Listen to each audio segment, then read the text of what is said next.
Hello viewers, আসসালামু আলাইকুম, back to my channel. সবাইকে স্বাগতম জানিয়ে শুরু করছি আজকে নতুন আরও একটি রেসিপি, আমাদের প্রিয় খাবার শুটকি শিরা।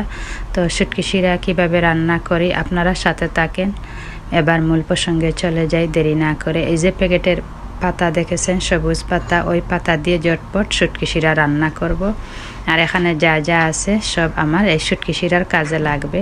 এই যে কেসকি মাছের শুটকি, শীতল শুটকি। তো শীতল শুটকিটাকে আমি জাল করে নিয়ে তার ঝোল দিব, আর বাগার দিয়ে রান্না করব না। এই তো পরিমাণ মতো পানি দিয়ে দিলাম, বাটা পেঁয়াজ দিয়ে দিলাম, আর এখানে আমি গুঁড়ো মশলাটা দিয়ে দিব।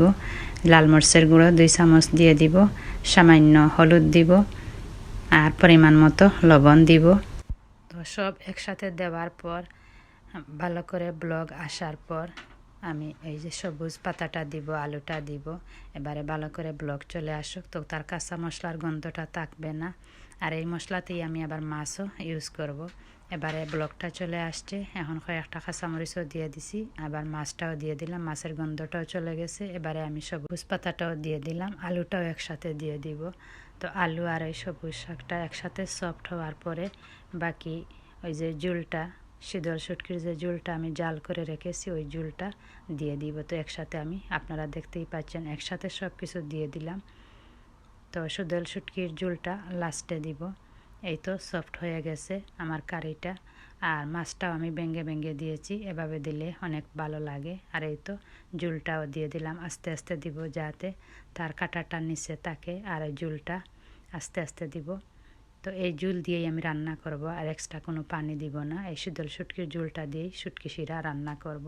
আর আপনারা সাথে থাকেন, আমি কিভাবে রান্না করি দেখতে থাকেন। তো আসলে এই পাতা দিয়ে অনেকেই রান্না করতে জানে, শুধু আমি আমারটা শেয়ার করে নিলাম। আর যারা দেখেন নাই, রান্না করেন নাই, তারা দেখে নেবেন, শিখে নেবেন। আর 2 ধরনের শুটকি দিয়ে শুটকি শিরা রান্না করলাম, কেসকি মাছের শুটকি আর শীতল শুটকি দিয়ে রান্না করলাম। তো শুটকি শিরার সাথে আরও কিছু টুকটাক রান্না আছে, এই তো আপনাদেরকে শেয়ার করে নিলাম। তো এইটার আমি পুরো আপনাদেরকে রান্না দেখাইনি, আগের ব্লগে দেওয়া আছে তাই আর দেখাইনি। তো আরও কিছু রান্না আছে, যে চিকেন রান্না করে নিলাম, আর লাল শাকটাও রান্না করে নিছি। তো আপনারা দেখতে থাকেন কি কি আজ রান্না করে নিলাম। তো শুটকি শিরাটা যে রান্না করছি, ঝটপট রান্না করা হয়ে গেছে ঘরে থাকা উপকরণ দিয়ে। তো আপনারা চাইলে ইচ্ছা মতো রান্না করে নিতে পারেন। তো আমরা মাঝে মধ্যে একটু ব্যতিক্রম রান্না পছন্দ করি। তো আমরা শুটকি শিরাটা বেশি পছন্দ করি, যে কোনো শুটকির কারিটা আমাদের কাছে অনেক ভালো লাগে। আর যা যা রান্না করে নিলাম শুটকি শিরার সাথে আজকে আপনাদেরকে শেয়ার করে নিলাম।